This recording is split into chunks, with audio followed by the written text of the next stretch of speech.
tidak akan mampu mengerti kedalaman firman-Mu. Namun ya Tuhan, kami rindu bukan hanya mendengar dan merenungkan firman-Mu, tapi tolonglah kami untuk bisa menjadi pelaku firman Tuhan dalam kehidupan kami setiap hari. Di dalam nama Yesus Kristus, kami memohon berbicaralah kepada kami, karena kami rindu untuk mendengarnya. Amin.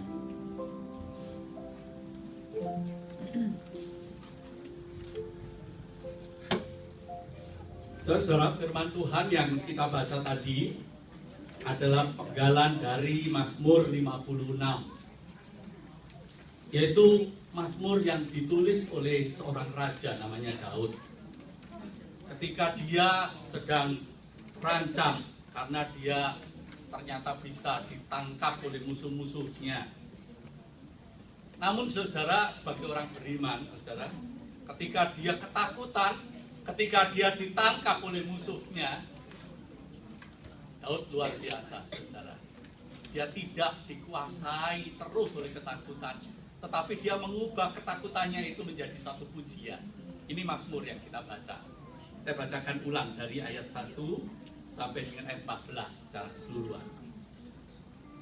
Untuk pemimpin biduan, menurut lagu merpati di pohon-pohon terbantin yang jauh.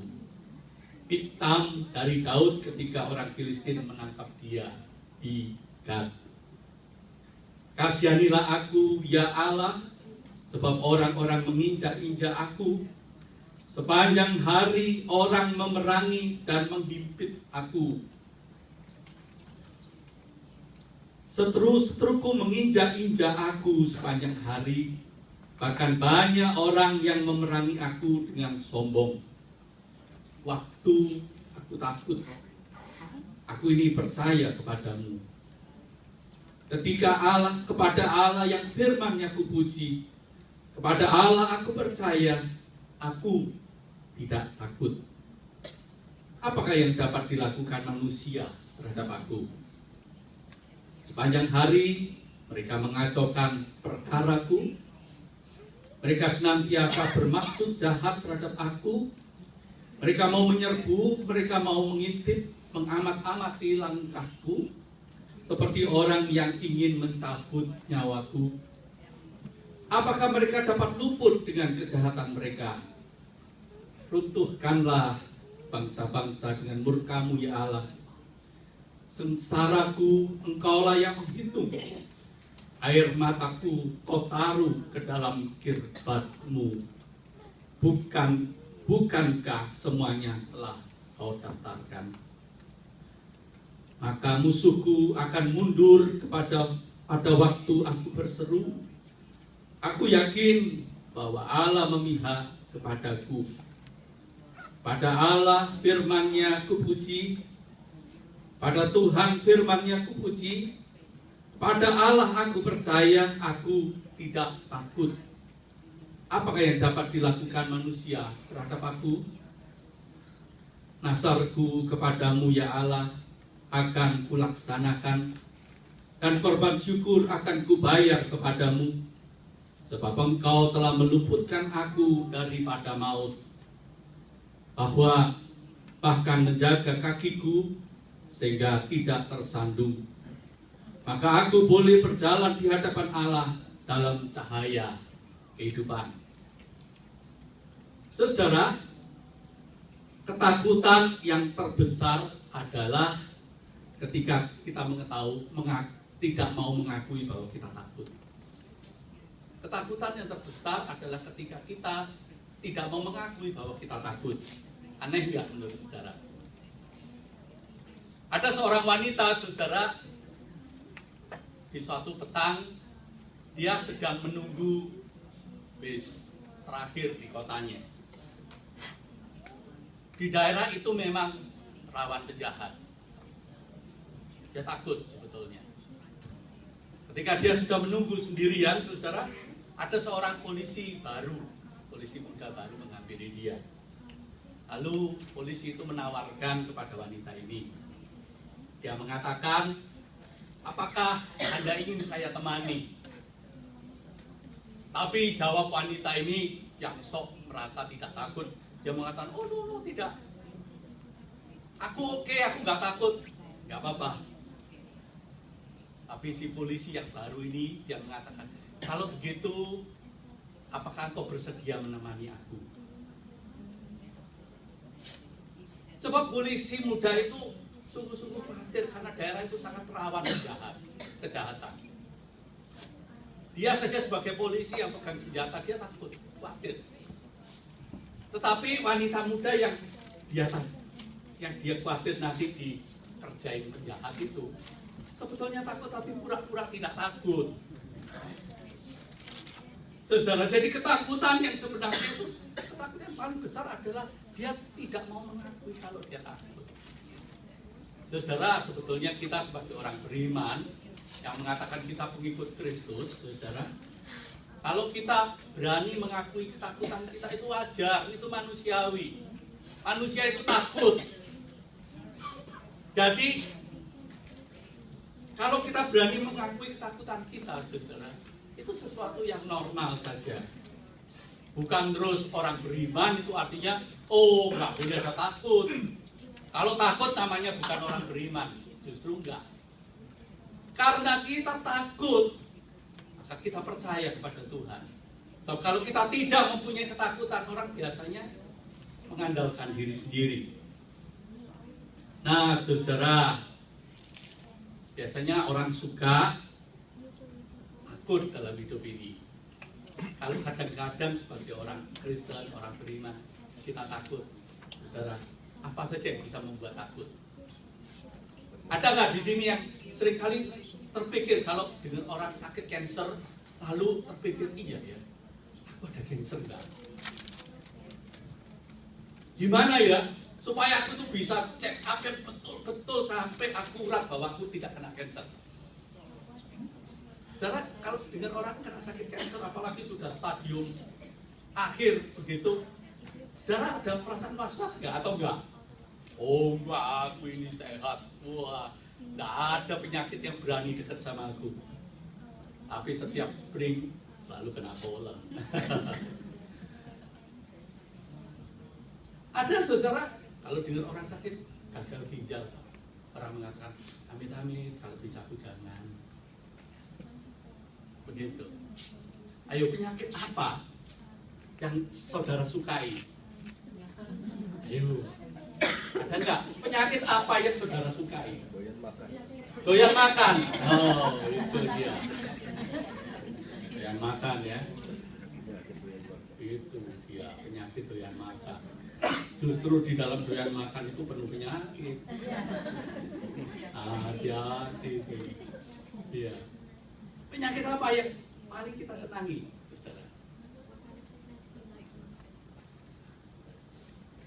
Apa? Sakit rindu. Saya tahu ini. Oh, mati.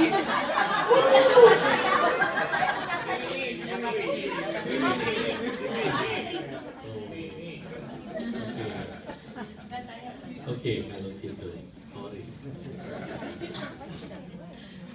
Orang takut sakit.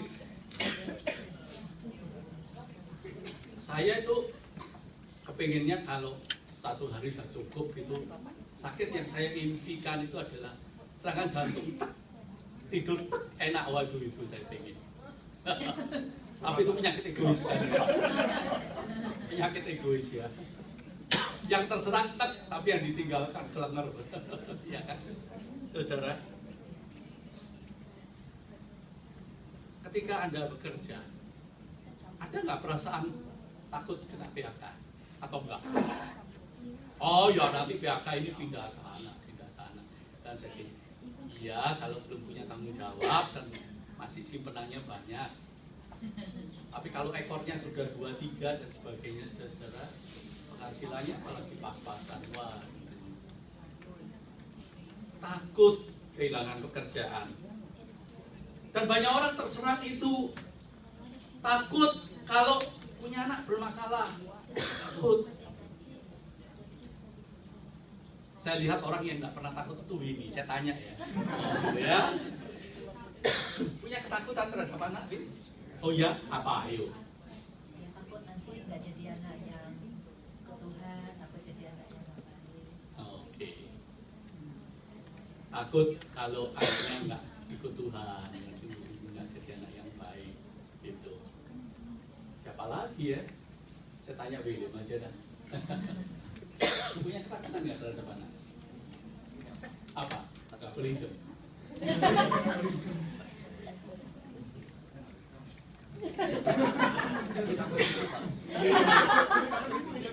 Oke, kalau gitu udah saya lanjutkan ya. Iya. Nggak takut anak, tapi takut istri. Oke. Kadang-kadang sebagai orang tua, kalau anak kita itu bermasalah, kenapa? Kenapa pengasih? Iya kan, saudara. Saudara, ada perasaan takut. Ada nggak di sini orang yang nggak takut menjadi tua? Ada? Senang jadi tua? Takut nggak menjadi tua? Atau ada orang yang suka menjadi tua? Nggak takut, tapi ya prosesnya kan alami. Betul, alami, nggak bisa dicegah kan? Tapi banyak orang takut. Nah, sekarang tanya saya sama Christina, nggak takut tua? Ya enggak kan, tapi saya bilang alami. Kalau Alami. kita tua kan alami, kecuali orang yang enggak, maksudnya enggak punya percaya diri, nah itu baru takut tua. Oke, gitu ya. Kalau orang yang percaya diri ya nggak usah takut tua. Pasti proses itu terjadi ya toh. Nah ingat-ingat loh ya. Sekarang ngomong gini karena masih umur sekian. Tapi coba nanti. Saya kan udah tua. Gitu ya. Kalau jalan itu melambai, ya toh, karena sudah nggak singset lagi, blondior, biasanya tarik singset sana sini, gitu, saudara. Iya kan? Masih singset mengatakan, Pak kan dijual korset. oh, oke, makanya itu. Kenapa korset laku? Karena banyak orang takut tua. Ya kan? Nah, begitu. Takut tua, saudara. Nah, saudara. Dan seringkali orang itu suka menyangkal bahwa dia itu punya ketakutan. Dia suka kadang-kadang kalau tidak menyangkal mengabaikan. Iya, saudara, atau menekan. Enggak, aku nggak takut kok. Gitu. Tapi kadang-kadang orang sebetulnya menekan, menyangkal bahwa dia itu takut. Nah, ketika murid-murid Yesus itu ikut Yesus dan hampir perjalanan terakhir, saudara, murid Yesus itu dihadapkan pada ketakutan. Bayangkan, saudara, dia itu ikut seorang guru yang hebat. Orang mati dibangkitkan, orang sakit apapun disembuhkan. Kalau dia itu berkhotbah penuh kuasa, sampai pemimpin-pemimpin itu takut sama dia. Nah, kalau kita punya seorang pemimpin seperti itu, saudara, banyak orang kelaparan, makanan nggak cukup, lalu cuma roti berapa ketul gitu dicap-cap. Semua orang, ribuan orang kenyang sampai lebih. Ayo, saudara, kalau punya pemimpin seperti itu, wah, orang Jawa bilang itu orang sakti mondroguno katanya. Waduh, luar biasa, bisa diandalkan. Apa yang saudara takuti? Sakit dia bisa nyembuhin, lapar dia bisa kenyangin. Ya toh, susah dia bisa hibur. Ada kuasa jahat, ada setan dia bisa usir. Mati dia bisa bangkitin. Apa yang ditakuti? Dia takut. Ya? Dia takut kalau sel di mall udah nggak ada lagi, Pak. Apa? Ini takutnya. He afraid when a sale in the mall is gone. Oh ya. For me. Itu. Tahu aku. Iya. No more sale. Saudara. Jadi saudara, murid-murid Yesus itu ketika dengar apa yang dikatakan oleh Yesus, saudara, kita baca ya. Dari Yohanes, saudara, kita baca Yohanes pasalnya yang ke-16. ayat 21. Yohanes 16 ayat 31.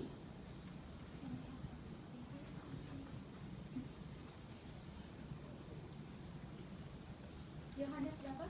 16 ayat 21. Matius. Oh ya sorry Matius. Matius 16 ayat 21, saudara. Yesus mengatakan pada murid-muridnya demikian. Sejak waktu itu Yesus mulai menyatakan pada murid-muridnya bahwa ia harus pergi ke Yerusalem dan menanggung banyak penderitaan dari pihak tua-tua, imam-imam kepala dan ahli-ahli Taurat, lalu dibunuh dan dibangkitkan pada hari yang ketiga. Jadi sebelum peristiwa itu terjadi, Yesus sudah mengatakan dia mau pergi ke Yerusalem, di sana nanti dia akan ditangkap, akan dibunuh, akan dianiaya oleh pemimpin-pemimpin agama pada waktu itu. Dan Petrus yang begitu ketakutan, saudara, dia menarik Yesus ayat 22 ke samping dan menegur dia, katanya, Tuhan, kiranya Allah menjauhkan hal itu sekali-kali tidak akan menimpa engkau. Enggak mungkin Tuhan, karena kamu itu punya kuasa yang luar biasa, sekali-kali enggak mungkin Tuhan itu membiarkan kamu begitu.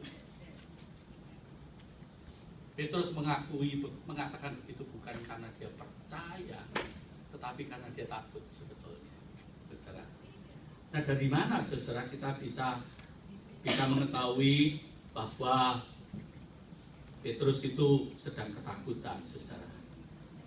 Saudara bisa baca lagi dari Injil Lukas, sebetulnya, ayat 22 sampai pasal 22 ayat 31 sampai 34. Di sana Yesus mengingatkan Simon. Dia mengatakan kepada Simon Petrus, Simon, lihat iblis telah menuntut untuk menampi kamu seperti gandum.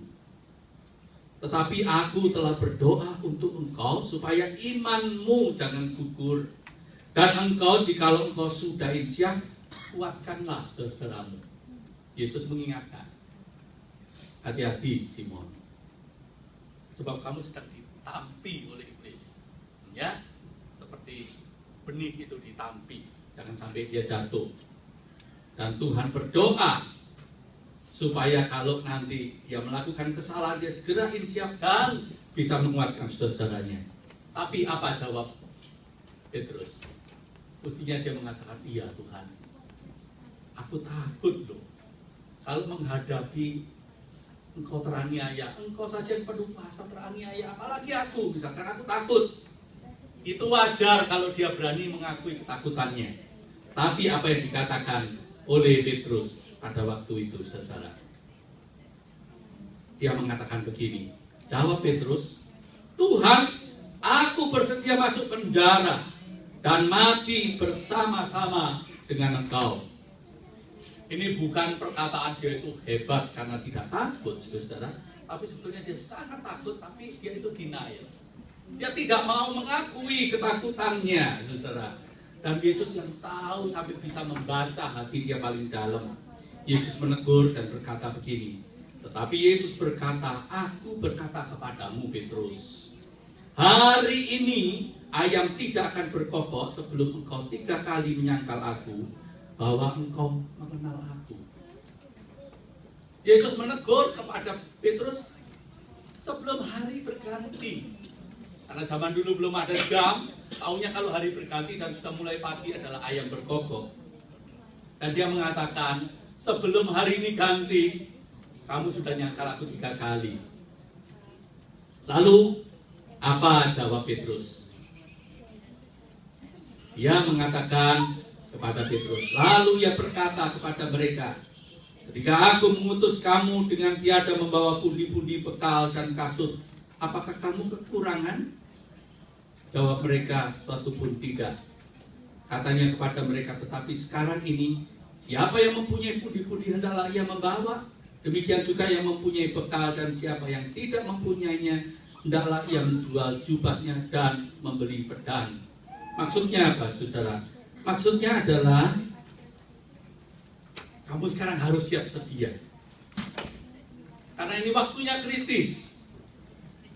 Kamu bisa dikejar oleh ketakutan, oleh sebab itu kamu harus siap bekal untuk itu. Walaupun Petrus menyangkal, oh enggak Tuhan. Ya, dia tidak mau mengakui bahwa dia takut, saudara. Oleh sebab itu, saudara, ketika Yesus sungguh-sungguh ditangkap oleh musuh-musuhnya, saudara, apa yang terjadi? Dalam Yohanes pasalnya yang ke-18 ayat 10, saudara, kita membaca, ketika Yesus ditangkap, saudara, lalu Simon Petrus yang membawa pedang, menghunus pedang itu, menetapkannya kepada hamba imam besar dan memutuskan telinga kanannya.